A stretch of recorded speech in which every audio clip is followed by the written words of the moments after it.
اے خدا کی برگزیدہ ہستی جس کا احترام ہم سب پر فرض ہے، ہم تیرے حضور حاضر ہوئے ہیں۔ یہ ان تین آدمیوں میں سے ایک تھا جن کا اوپر ذکر آ چکا ہے۔ اس نے کہا، تیری دن کی باتیں ہمارے دلوں میں اتر گئی ہیں، مگر ایک شک ہے، ہمیں طور کا جلوہ دکھا جس کا تو نے وعدہ کیا تھا۔ مصر فرعونوں کا ملک ہے۔ عمر درویش نے بلند آواز سے کہا، فرعون مر گئے، مگر خدا نے مصر کی بادشاہی جس کو بھی دی وہ فرعون بنا۔ یہ مصر کی زمین کی، مصر کے پانی کی اور مصر کی ہوا کی تاثیر ہے۔ جو کلمہ رسول صلی اللہ علیہ وسلم پڑھتے تھے وہ بھی فرعون بنے۔ حضرت موسیٰ علیہ السلام نے فرعونوں کی خدائی کو للکارا اور نیل کے پانی کو کاٹ کر دکھا دیا۔ اب مصر ایک بار پھر فرعونوں کے قبضے میں آ گیا ہے۔ وہاں شراب کی نہریں بہتی ہیں اور پردہ نشین کنواریوں کی عصمتوں سے کھیلا جاتا ہے۔ خدائے ذوالجلال نے ہمارے اس خطے کو یہ سعادت بخشی ہے کہ مصر کو فرعون سے آزاد کراؤ۔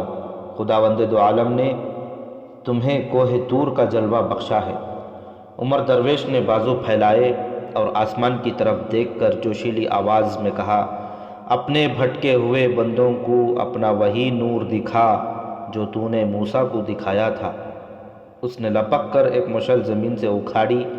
رات تاریک ہو چکی تھی، پہاڑ، چٹانیں اور درخت اندھیرے کی سیاہی میں روپوش ہو گئے تھے۔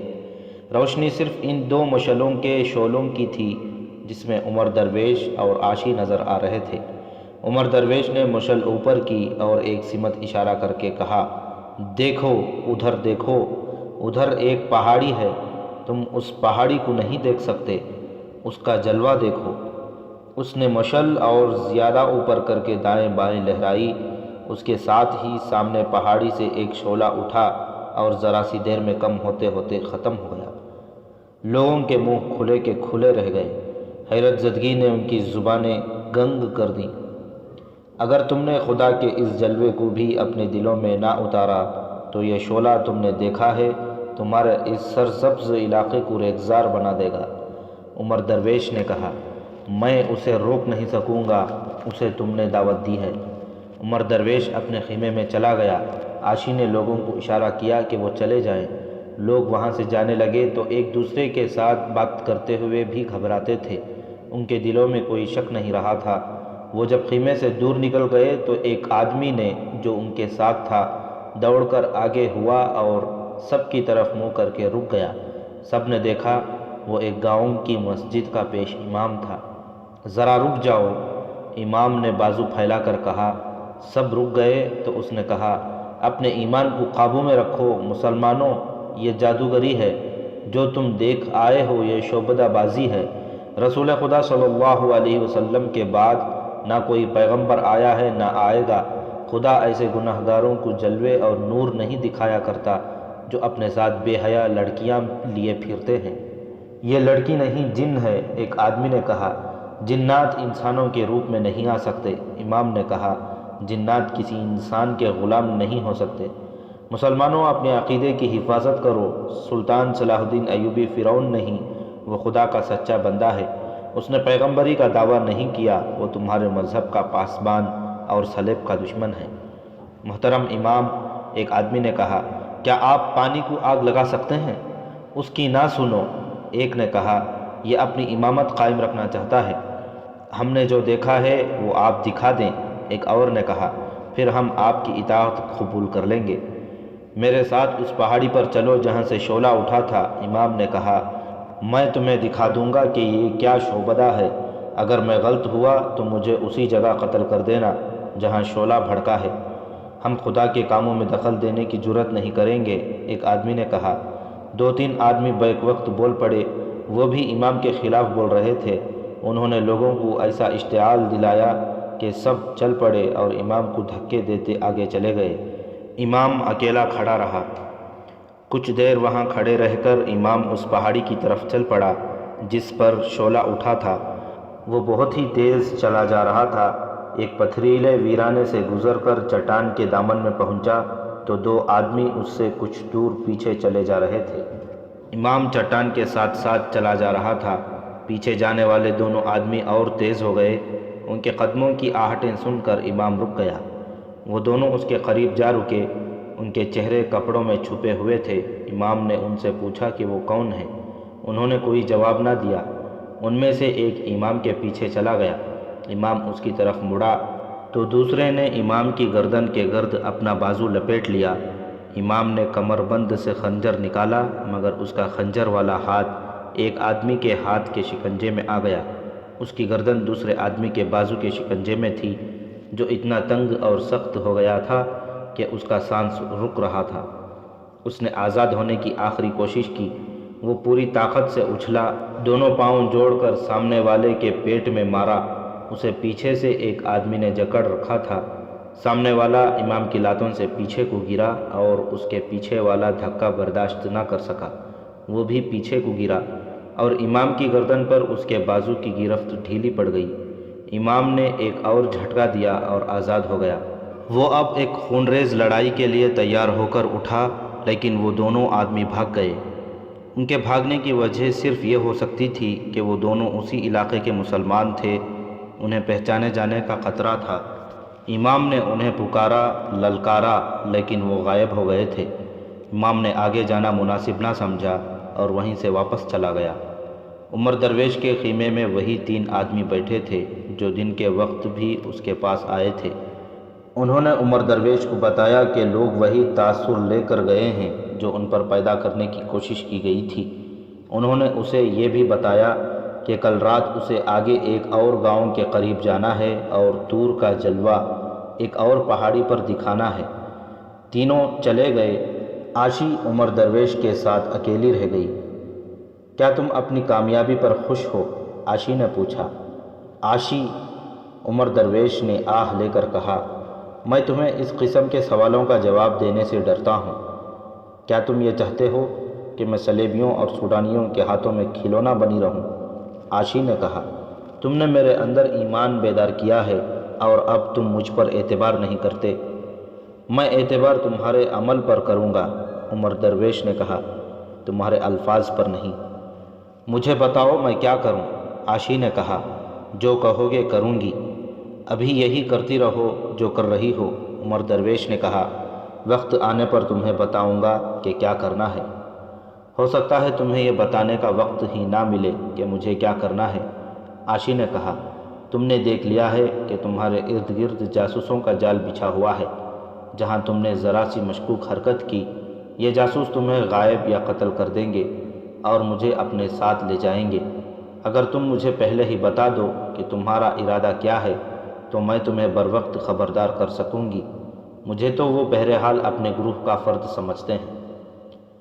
عاشی کے انداز میں کچھ ایسی سادگی اور خلوص تھا جس سے عمر درویش قائل ہو گیا کہ یہ لڑکی اسے دھوکہ نہیں دے گی۔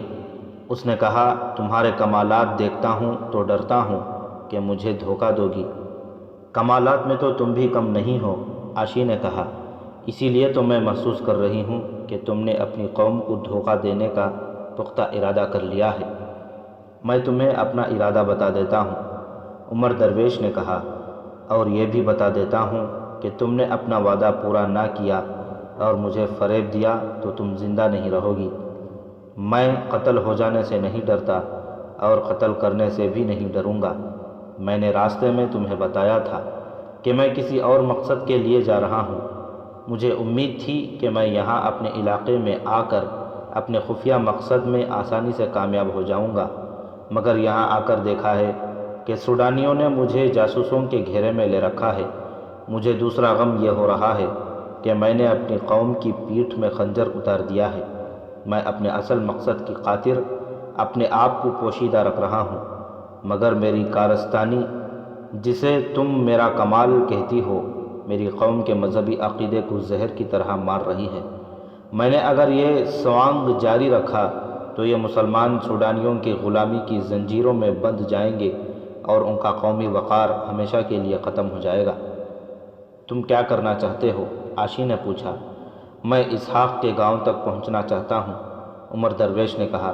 تم اسحاق کو جانتی ہو نا، وہی کمانڈر جو جنگی قیدی کی حیثیت میں قید خانے میں پڑا ہے۔ اسے اپنے رنگ میں رنگنے کے لیے تمہیں بھی ایک رات اس کے پاس بھیجا گیا تھا۔ اس شخص کو تو میں ساری عمر نہیں بھولوں گی، عاشی نے کہا۔ اس کی بھی اتنی ہی مرید ہوں جتنی تمہاری ہوں۔ میں اس کے گھر تک پہنچنا چاہتا ہوں، عمر درویش نے کہا۔ پھر میں اپنے گاؤں جانے کا ارادہ رکھتا ہوں۔ میں یہ سوچ کر آیا تھا کہ یہاں آ کر غائب ہو جاؤں گا اور یہاں کے لوگوں کو بتاؤں گا کہ وہ سوڈانیوں کے ہتھ کنڈوں سے بچیں۔ معلوم ہوتا ہے کہ تم نے کوئی باقاعدہ منصوبہ نہیں بنایا تھا، عاشی نے کہا۔ ہمیں جس کام کے لیے بھیجا جاتا ہے اس کا ہمیں بڑا واضح منصوبہ دیا جاتا ہے۔ میں قید خانے میں ظالمانہ اذیتیں سہ سہ کر نکلا ہوں، عمر درویش نے کہا۔ اتنی سی عقل رہ گئی تھی کہ قید خانے سے نکلنے کا یہ طریقہ سوچ لیا تھا۔ یہاں آ کر حالات ایسے ہو گئے ہیں کہ اپنے مقصد کی کامیابی ناممکن نظر آتی ہے۔ اب مجھے بھی سوچنے دو، عاشی نے کہا۔ اگر ہم خدا کی راہ میں ثابت قدم رہے تو تم اپنے مقصد میں کامیاب ہو جاؤ گے۔ کل ہم آگے جا رہے ہیں، کوئی صورت نکل آئے گی۔ ضرورت یہ ہے کہ ہمیں یہاں کے کسی عقل مند آدمی کے ساتھ ملاقات کا موقع مل جائے۔ اسی علاقے میں عمر درویش کے خیمے سے 2-2.5 میل دور مصری تاجروں کا ایک قافلہ آیا۔ 4 آدمی اور 6 اونٹ تھے۔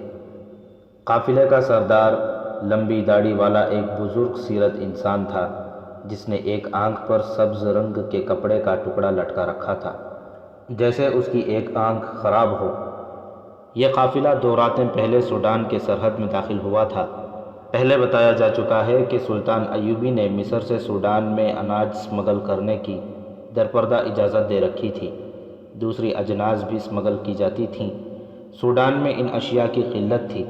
مصر کے یہ اسمگلر دراصل سلطان ایوبی کے انٹیلیجنس کے آدمی تھے۔ انہیں مصر کے سرحدی دستے نہیں روکتے تھے اور سوڈان کی سرحد کے پہرے دار بھی انہیں نظر انداز کر دیتے تھے۔ یہ قافلہ بھی بلا روک ٹوک سرحد پار کر کے سوڈان میں داخل ہو گیا، لیکن رات کی تاریکی کی وجہ سے سوڈان کے سرحدی پہرے دار یہ نہ دیکھ سکے کہ تاجروں اور 6 اونٹوں کا یہ قافلہ سوڈان کے کسی شہر کی طرف جانے کے بجائے اس پہاڑی علاقے کی سمت جا رہا ہے جہاں مسلمان آباد تھے۔ ادھر تاجروں کے کسی قافلے کو جانے کی اجازت نہیں تھی، کیونکہ سوڈان کی حکومت مسلمانوں کو اناج اور دیگر اجناس سے اور تجارت سے محروم رکھنا چاہتی تھی۔ یہ قافلہ رات بھر چلتا رہا۔ صبح ہوئی تو اونٹوں کو ٹیلوں کے علاقے میں چھپا دیا گیا۔ سرحد دور پیچھے رہ گئی تھی۔ ان لوگوں نے سارا دن وہیں چھپ کر گزارا۔ رات تاریک ہوئی تو قافلہ پھر چل پڑا اور آدھی رات کے وقت پہاڑی علاقے داخل ہو گئے۔ یہ قافلے کی منزل تھی۔ سحر کے وقت قافلہ ایک گاؤں میں داخل ہوا۔ میر کارواں ایک مکان کے سامنے رکا اور دروازے پر دستک دی۔ کچھ دیر بعد دروازہ کھلا۔ ایک آدمی ہاتھ میں دیا لے کر باہر آیا۔ میر کارواں نے اس کے کان میں کچھ کہا۔ دروازہ کھولنے والے نے کہا، خوش آمدید، تم فوراً اندر چلو، اونٹوں کو ہم سنبھال لیں گے۔ چاروں تاجر اندر چلے گئے۔ میزبان نے اپنے گھر والوں کو اور پڑوس کے 2-3 آدمیوں کو جگایا۔ سب نے اونٹوں کو مختلف گھروں کے اونٹوں میں بانٹ کر باندھ دیا۔ سامان اتار کر میزبان کے گھر میں رکھ دیا گیا۔ میر کارواں نے کہا کہ سامان فوراً کھولو اور غائب کر دو۔ سب نے سامان کھولا تو اس میں اناج کے بجائے تیروں کا ذخیرہ تھا۔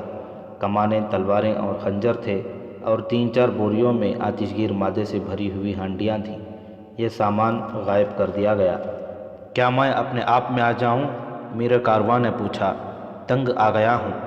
کوئی خطرہ نہیں، میزبان نے کہا، سب اپنے لوگ ہیں۔ میر کارواں نے لمبی داڑھی اتار دی اور آنکھ سے سبز کپڑا بھی اتار دیا۔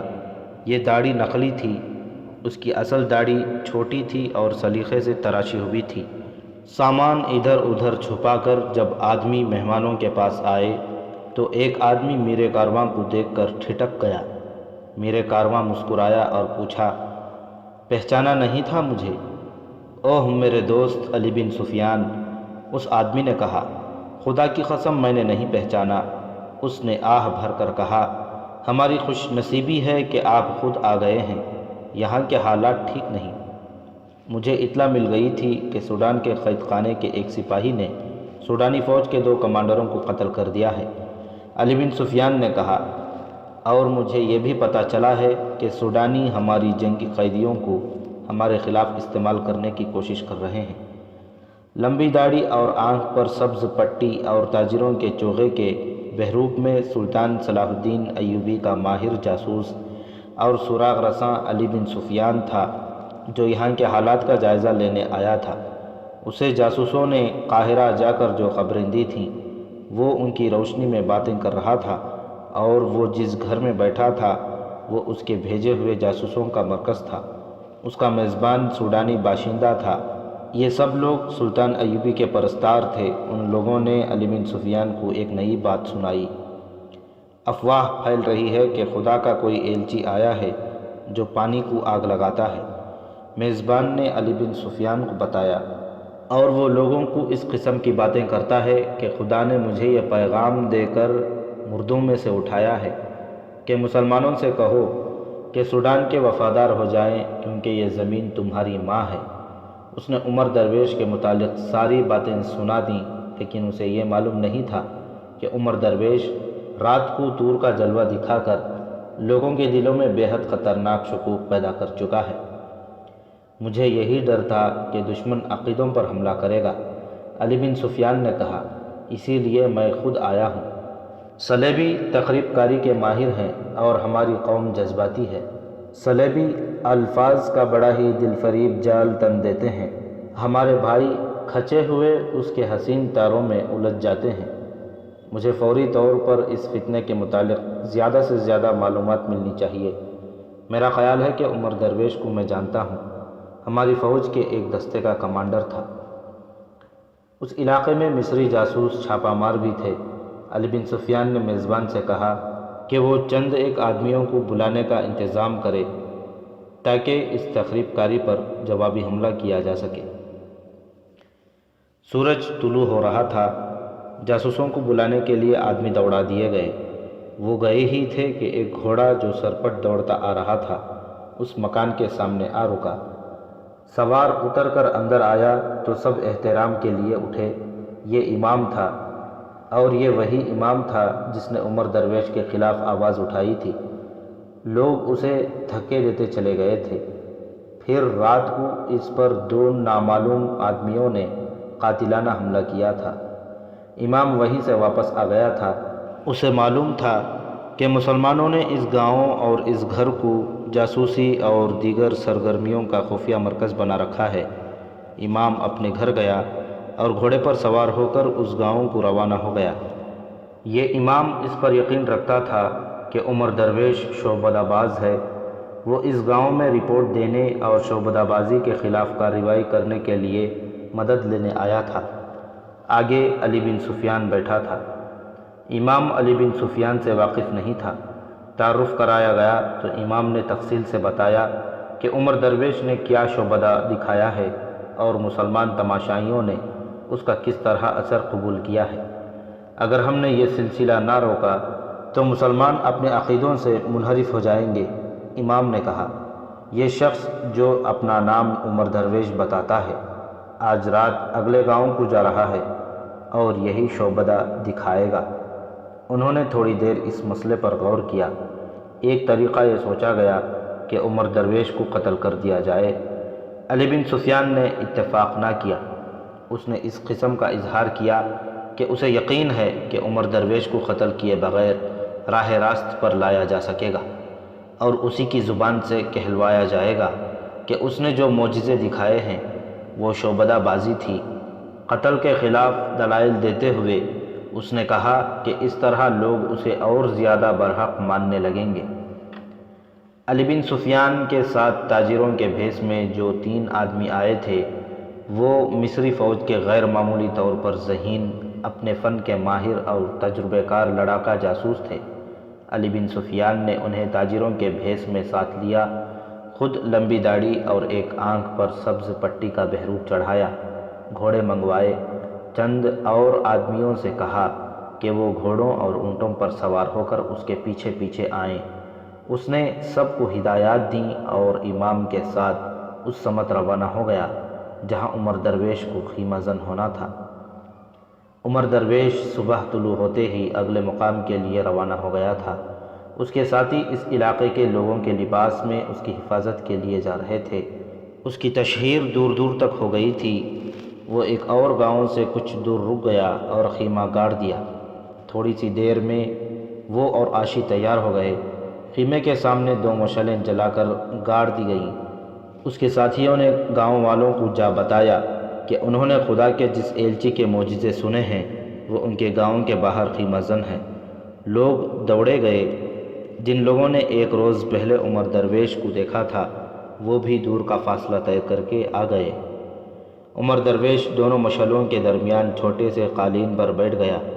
عاشی اپنے اسی بھڑکیلے لباس اور طلسماتی بناؤ سنگھار سے آراستہ تھی۔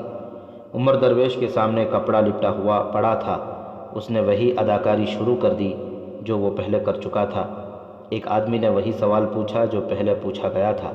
عمر درویش نے وہی باتیں اسی انداز سے دہرا کر کہا کہ کسی کے پاس پانی ہو تو اس کپڑے پر ڈال دیا جائے۔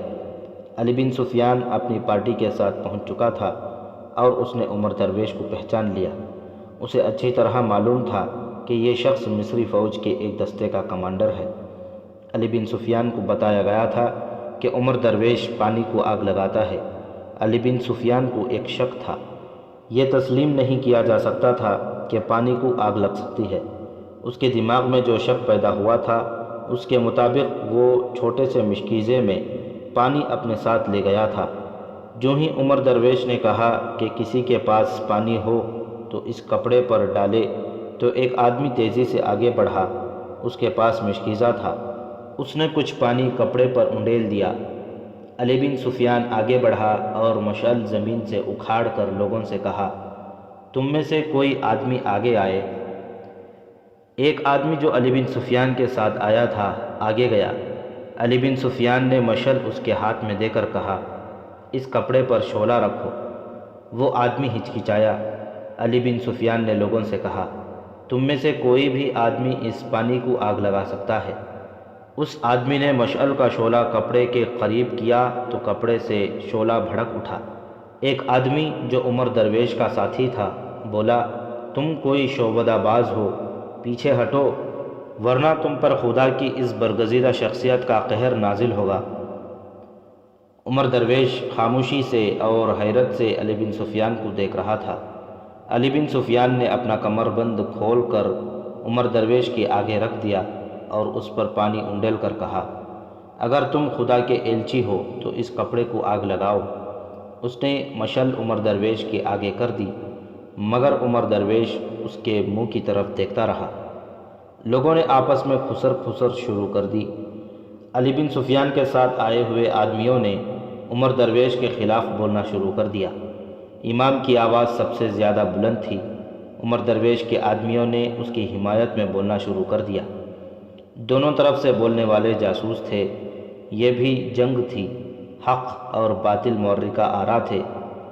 علی بن سفیان نے لوگوں کو ادھر الجھا ہوا دیکھا تو عمر درویش کے سامنے بیٹھ گیا۔ عمر درویش، اس نے دھیمی آواز میں کہا، ایمان کی کتنی قیمت ملی ہے؟ تم کون ہو؟ عمر درویش نے پوچھا۔ بہت دور سے آیا ہوں، علی بن سفیان نے کہا۔ تمہاری شہرت سرحد پار سنی تھی اور تمہیں دیکھنے آیا ہوں۔ عمر درویش نے بے چینی سے ادھر ادھر دیکھا اور پوچھا، میں تم پر کس طرح اعتبار کر لوں؟ میری داڑھی پر ہاتھ پھیرو۔ علی بن سفیان نے کہا، مصنوعی ہے، ایمان کی جو قیمت وصول کی ہے اس سے دگنی دوں گا۔ یہ شعبدہ بازی ختم کر دو، میں تمہیں ساتھ لے جاؤں گا۔ میں قاتلوں کے گھیرے میں ہوں۔ عمر درویش نے کہا، میری نہیں مانو گے تو بھی قتل ہو جاؤ گے۔ علی بن سفیان نے کہا، تم جانتے ہو کہ یہاں ہمارے بہت سے آدمی موجود ہیں، تمہارے ساتھ کتنے آدمی ہیں؟ مجھے معلوم نہیں، عمر درویش نے کہا اور پوچھا، تمہارا نام کیا ہے؟ بتا نہیں سکتا، علی بن سفیان نے کہا۔ میں جو پوچھتا ہوں وہ بتاؤ، طور کا جلوہ کیا ہے؟ صاف بتا دو، تمہاری حفاظت کی ذمہ داری لیتا ہوں۔ جب اٹھو گے تو اپنے دائیں طرف دیکھنا، عمر درویش نے کہا۔ اونچی پہاڑی کے آگے ایک اور چٹان ہے، ایک بہت بڑا درخت ہے۔ شام سے ذرا بعد وہاں اپنے آدمی چھپا دینا۔ جس طرح پانی کو آگ لگنے کا بھید جان گئے ہو، طور کا جلوہ بھی جان جاؤ گے۔ مجھے موقع دو، یہ تماشا دکھاؤں، تم وہاں سے شعلہ نہ اٹھنے دینا۔ میرے فرار کا اور میری حفاظت کا فرض تم پورا کرو گے۔ بس میری شعبدہ بازی یہی ہوگی کہ یہاں سے تم نکل بھاگو، مجھے اسحاق کو قید خانے سے آزاد کرانا ہے۔ اٹھو اور اعلان کرو کہ رات کو طور کا جلوہ دکھاؤں گا۔ علی بن سفیان کی جگہ کوئی اور آدمی ہوتا تو وہ عمر درویش کی یہ ادھوری سی بات نہ سمجھ سکتا۔ علی بن سفیان اسی میدان کا کھلاڑی تھا، وہ اشارے سمجھ لیتا تھا۔ اس نے اٹھ کر اعلان کیا، خدا کا یہ برگزیدہ انسان رات کو طور کا جلوہ دکھائے گا۔ میں نے اس کی بات سمجھ لی ہے، تم سب چلے جاؤ، شام کے بعد آنا۔ علی بن سفیان اٹھ کر چلا گیا۔ لوگوں نے اسے گھیر لیا اور پوچھا کہ عمر درویش کے ساتھ اس کی کیا باتیں ہوئیں۔ اس نے بلند آواز سے کہا، اس برگزیدہ ہستی کے سینے میں ایک پیغام اور ایک راز ہے۔ میں نے اپنا شک رفع کر لیا ہے، رات کو اس کا معجزہ ضرور دیکھنا۔ عمر درویش کے آدمی اس کے پاس جا بیٹھے اور پوچھا کہ اس آدمی کے ساتھ کیا باتیں ہوئیں۔ عمر درویش نے جواب دیا، میں نے اسے قائل کر لیا ہے۔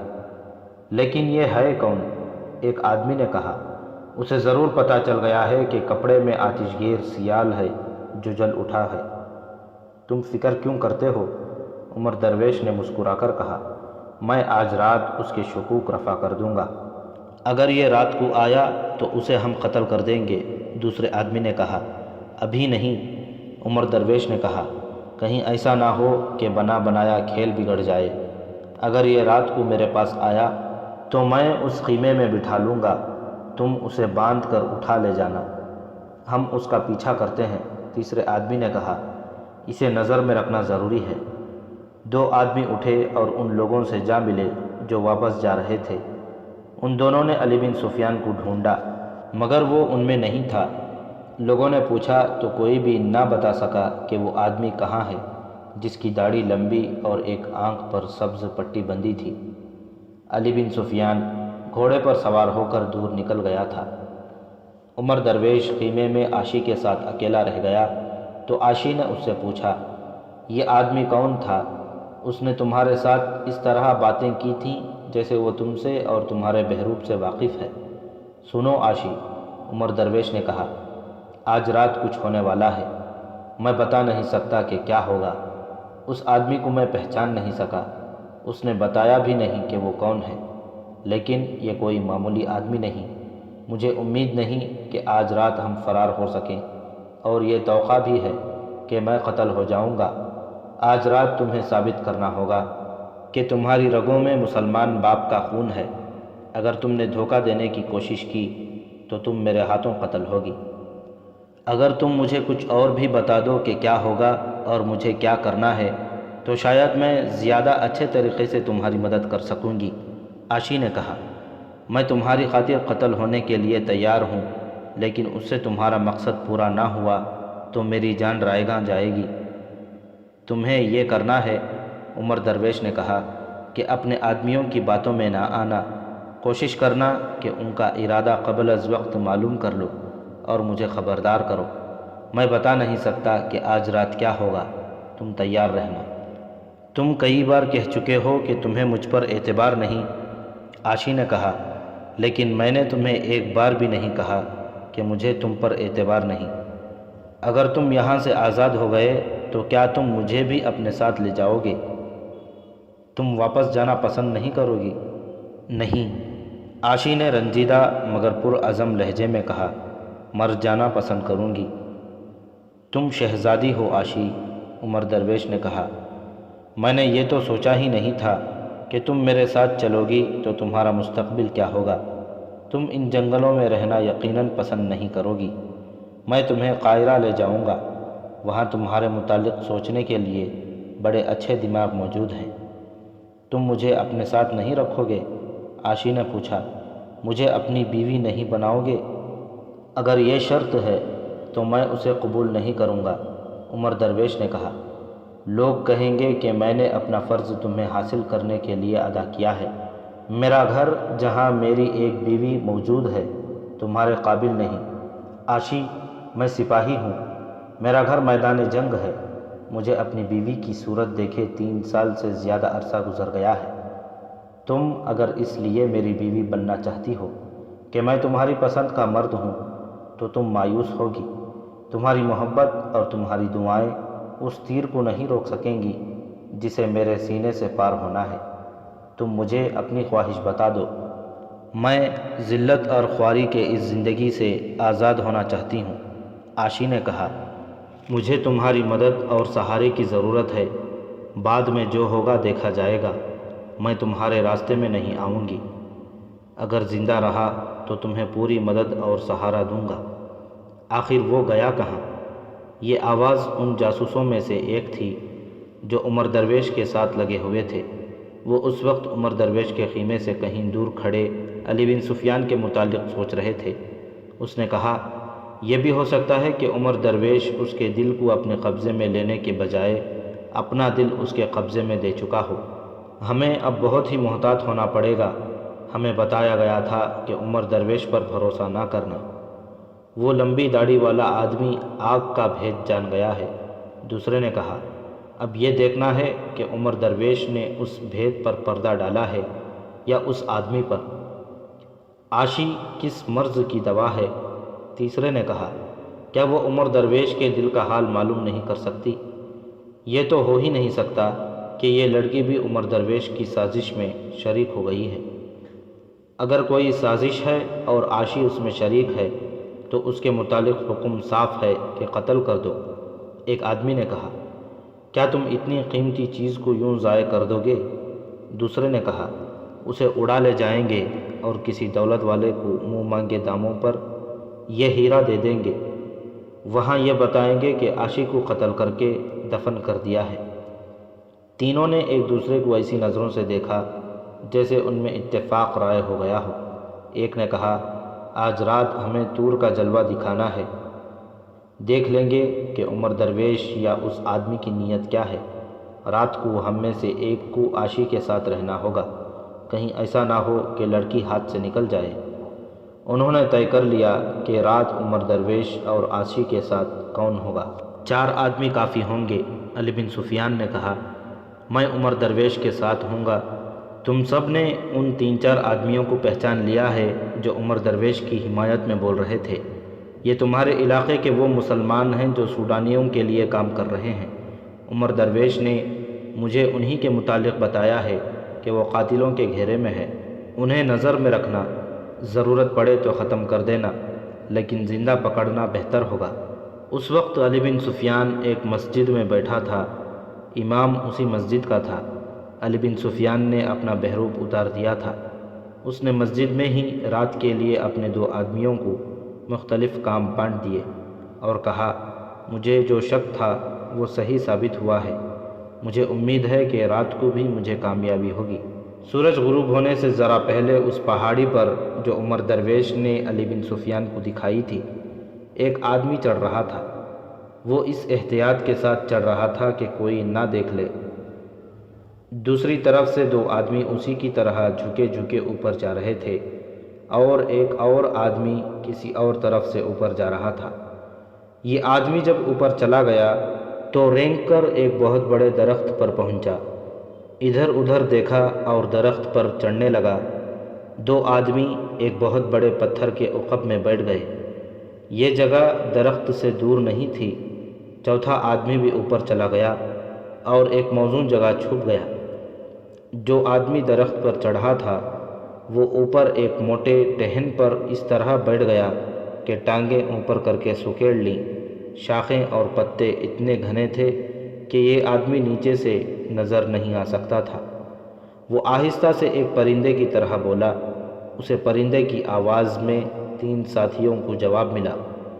سورج پہاڑی کے عقب میں اتر گیا تھا اور 3 آدمی اکٹھے پہاڑی پر چڑھتے جا رہے تھے۔ ان کے پاس آگ جلانے کا سامان اور مٹی کے برتن میں آتش گیر مادہ تھا۔ ان کے پاس لمبے خنجر بھی تھے۔ شام کا دھندلکا گہرا ہوتا جا رہا تھا۔ ان 3 آدمیوں کا انداز ایسا تھا جیسے انہیں کسی بھی طرف سے کوئی خطرہ نہیں۔ وہ باتیں کرتے جا رہے تھے۔ ان کی باتیں ان 4 آدمیوں کو سنائی دینے لگیں جو پہلے سے وہاں چھپے بیٹھے تھے۔ وہ پوری طرح چھپ گئے۔ وہاں سے دور نیچے عمر درویش کا خیمہ تھا جو شام کے اندھیرے میں نظر نہیں آتا تھا۔ خیمے کے باہر گاڑی ہوئی 2 مشعلوں کے شعلے دکھائی دے رہے تھے۔ خدا کا ایلچی تیار ہو گیا ہے، ان 3 آدمیوں میں سے ایک نے ہنس کر کہا جو بعد میں اوپر آئے تھے۔ سامان کھول کر تیار کر لو، آج میرا دل کسی اور طریقے سے دھڑک رہا ہے۔ دوسرے نے کہا، اس کے اندر کوئی وہم بڑھ گیا ہے، کیا تم محسوس نہیں کر رہے ہو کہ آج کچھ گڑبڑ ہے؟ میں بھی کچھ گڑبڑ اس آدمی کی وجہ سے محسوس کر رہا ہوں جس نے ایک آنکھ پر سبز پٹی باندھ رکھی تھی۔ ان میں سے ایک نے کہا، گھبراؤ نہیں، ہم طور کا جلوہ دکھا کر سب کے وہم دور کر دیں گے۔ اگر لوگ مان گئے تو اس ایک آدمی کی کوئی پرواہ نہیں کرے گا۔ تم اپنا کام کرو، وقت تھوڑا رہ گیا ہے، اندھیرا گہرا ہو رہا ہے۔ ایک آدمی نے مٹی کے برتن کا منہ کھول کر تیل کی طرح کا سیال زمین پر انڈیل دیا۔ جگہ چونکہ پتھریلی تھی اس لیے یہ مادہ جذب نہ ہو سکا۔ اس سے ذرا دور ہٹ کر ایک آدمی نے چھوٹا سا دیا جلا کر بڑے پتھروں کے درمیان رکھ دیا تاکہ دور سے اس کی لو نظر نہ آ سکے۔ اس کی روشنی میں یہ تینوں آدمی نظر آ رہے تھے۔ اب ادھر مشعل پر نظر رکھو، ایک نے کہا۔ جو ہی مشعل اوپر نیچے حرکت کرے، دیا تیل پر پھینک دو، لوگوں کو طور کا جلوہ نظر آ جائے گا۔ یہ اہتمام اس بڑے درخت کے نیچے کیا گیا تھا جس پر ایک آدمی بیٹھا ہوا تھا۔ نیچے تینوں آدمی اکٹھے کھڑے ہو گئے۔ اس نے جھینگر کی آواز پیدا کی، ایک بہت بڑے پتھر کے پیچھے سے بھی جھینگر کی آواز سنائی دی۔ تینوں آدمی بے پرواہ ہو کے کھڑے رہے۔ اچانک اوپر سے ایک آدمی ان تینوں میں سے ایک آدمی کے کندھوں پر گرا۔ نیچے والا آدمی اوپر والے کے نیچے آ گیا۔ دوسرے وہ بری طرح گھبرا گئے اور ادھر ادھر ہوئے۔ ذرا سی دیر میں 3 آدمی مختلف اوٹوں سے اٹھے اور ان دونوں پر جھپٹ پڑے۔ انہیں خنجر نکالنے کی مہلت نہ ملی۔ ان میں سے جو آدمی اوپر والے کے نیچے پڑا تھا وہ قوی ہیکل تھا، اس نے اوپر والے کو لڑکا دیا۔ علی بن سفیان نے کہا تھا کہ انہیں زندہ پکڑنا ہے، مگر اس آدمی کو ہلاک کرنا ضروری ہو گیا۔ جو آدمی اس کے اوپر گرا تھا اس نے خنجر نکالا اور اس قوی ہیکل آدمی کے دل میں اتار دیا۔ دوسرے 2 آدمیوں کو ان رسیوں سے باندھ دیا گیا جو اسی مقصد کے لیے ساتھ لے جائی گئی۔